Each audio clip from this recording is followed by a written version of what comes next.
hôi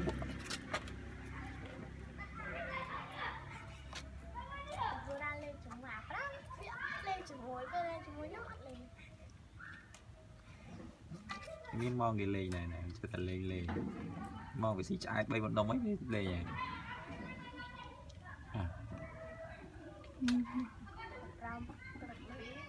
rau